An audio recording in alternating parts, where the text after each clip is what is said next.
10 जून का current affair है और मोटिवेशनल थॉट में है। अगर मुसीबत है तो मुस्कुरा के चल, हाथियों को पैरों तले दबा के चल, मंजिलों की औकात नहीं तुझसे दूर रहने की, विश्वास इस कदर खुद पे जगा के चल। करंट अफेयर क्वेश्चन नंबर 1, हाल ही में 79वें संयुक्त राष्ट्र महासभा सत्र के अध्यक्ष बने फेलोमेन यांग का संबंध किससे है? यूएन महासभा के 78वें सत्र के अध्यक्ष थे डेनिस फ्रांसिस, जो कहाँ के रहने वाले थे? त्रिनिदाद एवं टोबैको के रहने वाले थे। और 69वें सत्र के अध्यक्ष फिलेमोन यांग, जो कमरून के पूर्व पीएम यानी अफ्रीका के रहने वाले हैं। और ये इसका कार्यकाल कब स्टार्ट होगा? सितंबर 2024 से स्टार्ट होगा। यूएन महासभा की पहली महिला अध्यक्ष पूछे तो विजय लक्ष्मी पंडित। यूएनओ के फर्स्ट महासचिव है त्रिगवेली, जो नॉर्वे के रहने वाले, और वर्तमान में एंटोनियो गुटारेस, जो पुर्तगाल के रहने वाले। यूएन महासभा को लघु संसद कहते हैं। इसका सिद्धांत है एक देश एक वोट का सिद्धांत है। इसमें टोटल 193 सदस्य हैं। इसका हेडक्वार्टर न्यूयॉर्क है। उसके बाद यूएनओ यानी सर्म की सूची में इजराइल 79वें सत्र की थीम है विविधता में एकता। इसका 1 वर्ष का विविधता में एकता 1 वर्ष का ही इसका थीम है। यूएनओ के टोटल 6 अंग है। उनमें से एक अंग है यूएनएससी यानी सुरक्षा परिदृश्य। इसमें 2 सदस्य होते हैं, एगो अस्थायी सदस्य, एगो अस्थायी सदस्य। अस्थायी सदस्यों के पास वीटो पावर होती है। अस्थायी सदस्य 5 है। यूएनएससी में टोटल 15 सदस्य हैं, उसमें से अस्थायी सदस्य 5 है जिनके पास वीटो पावर है। यूएसए, लंदन, फ्रांस, चीन और रूस के पास वीटो पावर है। 10 अस्थायी सदस्य जिसका कार्यकाल 2 वर्ष का होता है। और भारत में कब यूएनएससी मेंबर बना? यूएनएससी का मेंबर भारत कब बना है? तो कितनी बार बना है? तो 8 बार बना है। यूएनएससी का मेंबर 8 बार बना है। क्वेश्चन नंबर 2, हाल ही में पूर्व पीएम जवाहरलाल नेहरू के बाद लगातार तीसरे कार्यकाल के लिए प्रधानमंत्री के रूप में किसने शपथ ली है? तो किसने शपथ ली है? नरेंद्र मोदी ने लगातार 3 बार प्रधानमंत्री के पद की शपथ ली है। कब लिया है शपथ? तो 9 जून 2024 को शपथ लिया है। और ये 2014 से 2019 16वीं लोकसभा थी, और 2019 से 2024 17वीं लोकसभा, 2024 से 18वीं लोकसभा। और भारत के सेकंड प्रधानमंत्री कौन बने हैं? तो पहले नंबर के थे पंडित जवाहरलाल नेहरू। और इसके प्रधानमंत्री को शपथ किसने दिलाई है? तो राष्ट्रपति ने। राष्ट्रपति कौन है वर्तमान में? द्रौपदी मुर्मू। और इसमें किसके बारे में शपथ दिलाई? तो पद एंड गोपनीयता के बारे में शपथ दिलाई। और शपथ का उल्लेख कौन सी अनुसूची में है? तो अनुसूची 3 में है। अनुसूची 3 में राष्ट्रपति, उपराष्ट्रपति और गवर्नर के शपथ का उल्लेख नहीं है, क्योंकि राष्ट्रपति के शपथ का उल्लेख आर्टिकल 60 में है, उपराष्ट्रपति के शपथ का उल्लेख आर्टिकल 69 में है, और गवर्नर के शपथ का उल्लेख आर्टिकल 159 में है। मोदी कैबिनेट 3.0 में सबसे युवा कैबिनेट मंत्री कौन बने हैं? तो इसमें टीडीपी यानी तेलुगु देशम पार्टी के राजमोहन नायडू चुने गए। इनकी उम्र कितनी है? 36 वर्ष। और कहाँ से चुने गए? तो श्रीकाकुलम सीट के एमपी चुने गए। और मोदी के कैबिनेट में महिला शक्ति निर्मला सीतारमण, अन्नपूर्णा देवी, अनुप्रिया पटेल, शोभा करंदलाजे हैं, रक्षा खडसे हैं, और उसके बाद सावित्री ठाकुर है, और नीबूबेन बमभानिया है। उसके बाद प्रधानमंत्री के साथ शपथ लेने वाले कैबिनेट मंत्री Rajnath Singh, Amit Shah, Nitin Gadkari, JP Nadda, Shivraj Singh Chauhan, Nirmala Sitharaman, S Jaishankar, Manohar Lal Khattar, SD. Kumar स्वामी, पीयूष गोयल, धर्मेंद्र प्रधान, जितेंद्र राम मांझी, राजीव रंजन सिंह उर्फ ललन सिंह, सर्बानंद सोनोवाल, डॉक्टर वीरेंद्र कुमार, किंजरापू राम मोहन नायडू, प्रहलाद जोशी और जुएल ओरम ने प्रधानमंत्री के साथ शपथ ली है। उसके बाद मंत्री परिषद में मैक्सिमम मंत्री कितने % हो सकती है? तो 15%। और कहाँ होगी? लोकसभा के 15% हो सके। और कौन से संविधान संशोधन में ये बात लिखी गई है? तो 91 संविधान संशोधन के द्वारा।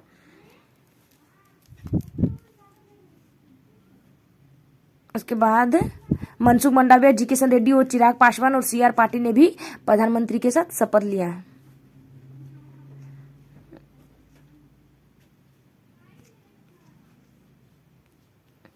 राज्य मंत्री में ठीक है। उसके बाद सिक्किम के नए नए सीएम कौन चुने गए हैं? प्रेम सिंह तमांग चुने गए हैं। इसका शपथ कब लिया है? तो 10 जून को लिया है। और सिक्किम के क्रांतिकारी मोर्चा पार्टी का नाम है। और वहाँ के गवर्नर कौन है? लक्ष्मण प्रसाद।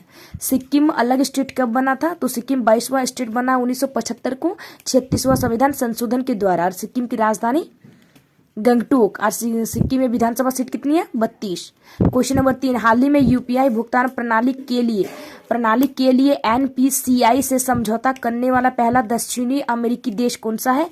तो पेरू है।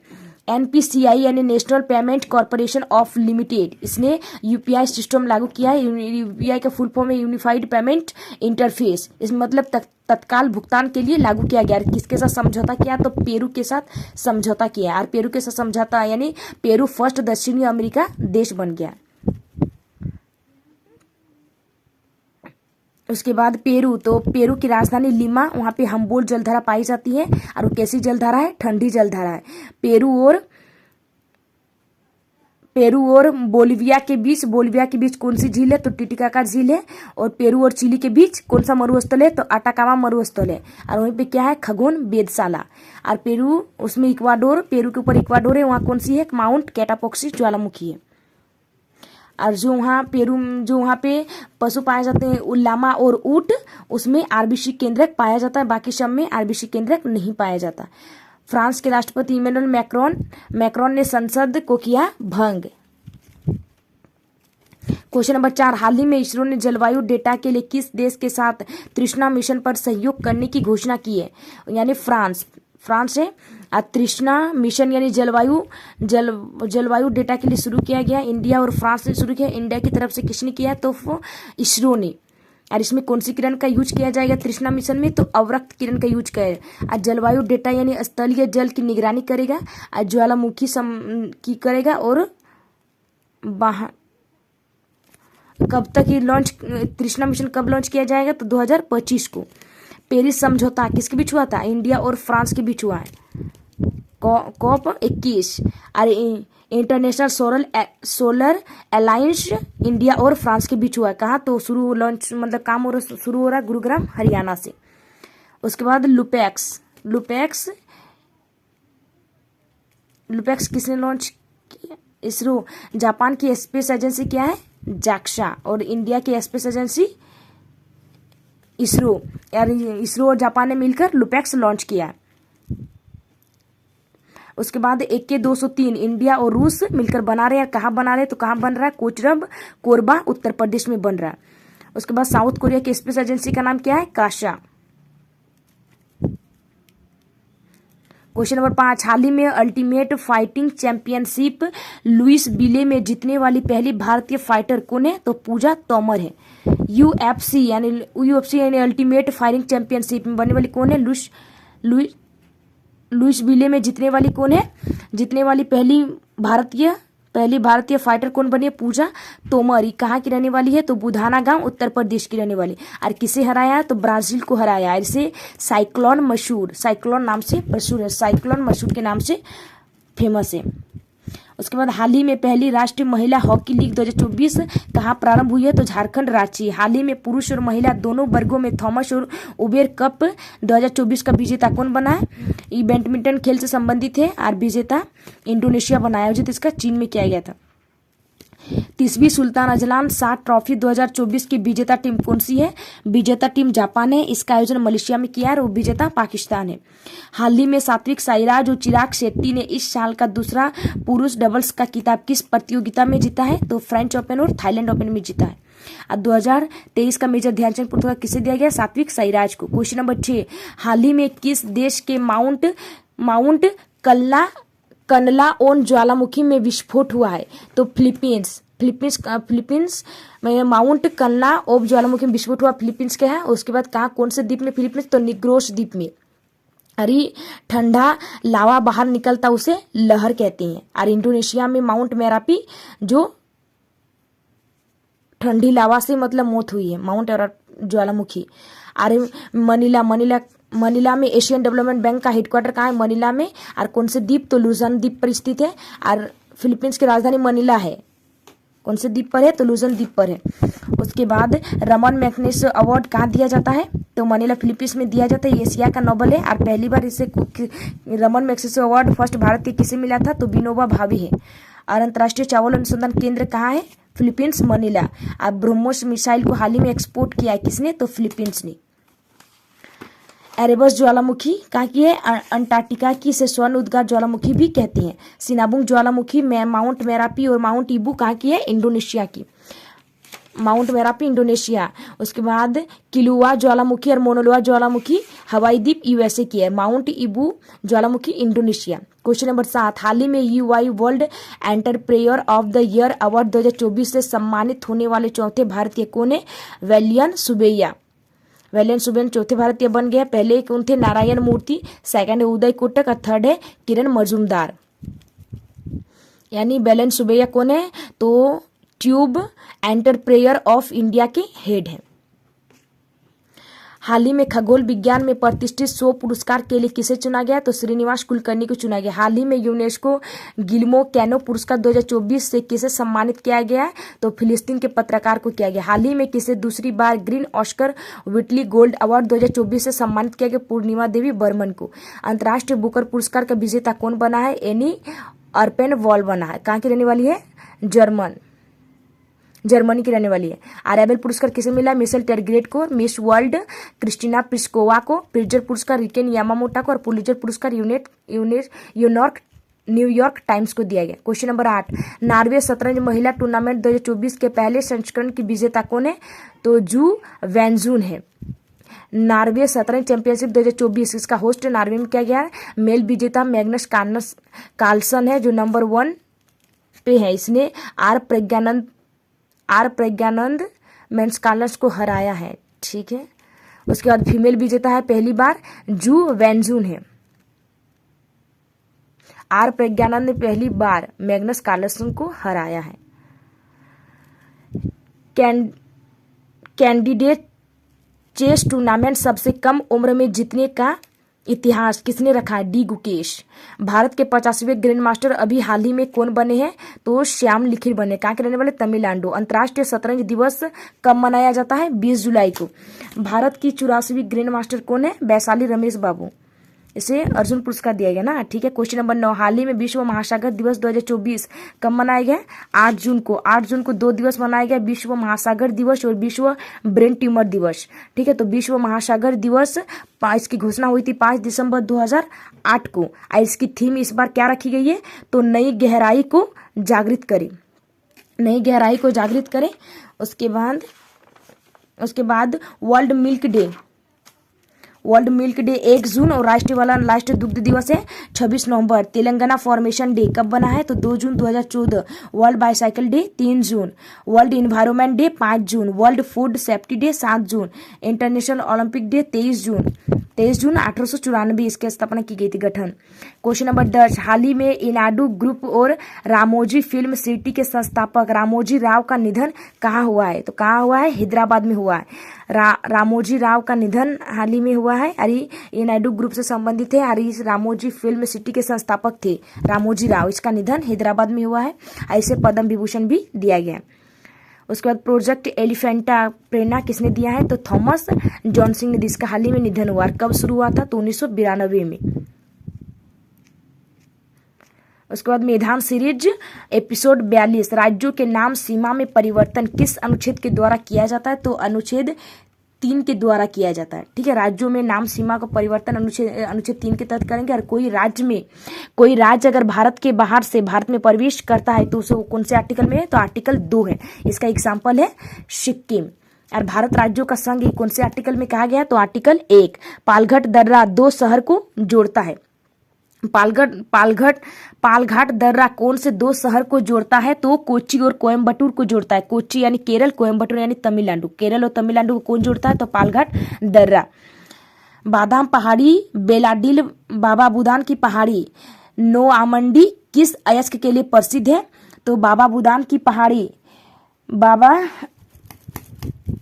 बादाम पहाड़ी बादाम पहाड़ी कहाँ है? ओडिशा में है। और बेलाडीला पहाड़ी कहाँ है? छत्तीसगढ़ में। बाबा बुदान की पहाड़ी कर्नाटक। और नोवा मंडी पहाड़ी झारखंड। और ये सब किसके लिए फेमस है? तो लोहे के लिए फेमस है। हिंदुस्तान एल्युमिनियम कॉरपोरेशन लिमिटेड का मुख्यालय कहाँ स्थित है? रैनकुट उत्तर प्रदेश में स्थित है। मॉन्ट्रियल प्रोटोकॉल के द्वारा शीतकालीन के रूप में किसके उपयोग पर प्रतिबंध लगाया गया? तो मॉन्ट्रियल प्रोटोकॉल कब हुआ था? तो 16 सितंबर 1687 को हुआ था। किस लिए हुआ था? तो ओजोन परत के संरक्षण के लिए। और शीतलन के रूप में किसका उपयोग पर प्रतिबंध लगाया गया है? तो क्लोरोफ्लोरिक कार्बन के ऊपर प्रतिबंध लगाया गया। इसे फ्रेयॉन भी कहती है। इसका सूत्र है CCl2F2 इसका सूत्र है। उसके बाद अपिको आंदोलन के प्रणेता कौन है? चिपको आंदोलन की शुरुआत हुई थी राजस्थान और यूके में, उत्तराखंड में। और उत्तराखंड में किसने किया है? तो सुंदरलाल ने। और चिपको आंदोलन को ही साउथ में अपिको आंदोलन कहा जाता है। और अपिको आंदोलन की शुरुआत हुई थी 1993 में। और इसके प्रणेता कौन है? पांडुरंग हेगड़े है। प्लम पुडिंग मॉडल के द्वारा किसकी खोज की गई है? तो इलेक्ट्रॉन की खोज की गई है। देने वाले कौन थे? J Thomson. कैल्शियम हाइपोक्लोराइट का सामान्य सूत्र क्या है? कैल्शियम हाइपोक्लोराइट का सामान्य सूत्र है ब्लीचिंग पाउडर CaOCl2। अगर कैल्शियम हाइड्रोक्साइड में क्लोरीन गैस मिलाएंगे, Cl2 मिलाएंगे, तो कौन सी गैस प्रभावित होगी? Bleaching powder. अगर कैल्शियम हाइड्रोक्साइड में कार्बन डाइऑक्साइड मिलाएंगे तो दुधिया रंग मिलेगा, यानी कैल्शियम कार्बोनेट मिलेगा CaCO3। हाइड्रोजन बम किस सिद्धांत पर कार्य करता है? हाइड्रोजन बम की खोज किसने की? Edward Teller. और किस सिद्धांत पर कार्य करता है? तो नाभिक के संलयन के सिद्धांत पर काम करता है। वहीं अगर परमाणु बम पूछे तो परमाणु बम की खोज ओपेनहाइमर ने किया है। और कौन से सिद्धांत पर काम करता है? तो नाभिक के विखंडन पर काम करता है।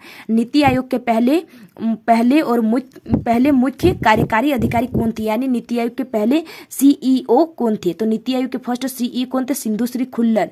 और वर्तमान में CE कौन है? BR सुब्रमण्यम। और नीति आयोग की स्थापना कब हुई है? 1 जनवरी 2015 को। इसके पहले अध्यक्ष कौन है? नरेंद्र मोदी। और नीति आयोग के फर्स्ट उपाध्यक्ष कौन है? अरविंद पनगड़िया। और वर्तमान उपाध्यक्ष कौन है? सुमन बेरी। क्षेत्रीय ग्रामीण बैंक की स्थापना कब की गई है? क्षेत्रीय ग्रामीण बैंक की स्थापना कब हुई है? तो 2 अक्टूबर 1975 को हुई है। और RRB के तहत इसमें सिक्किम और गोवा शामिल नहीं है। उसके बाद निक्की किस देश का शेयर मार्केट है?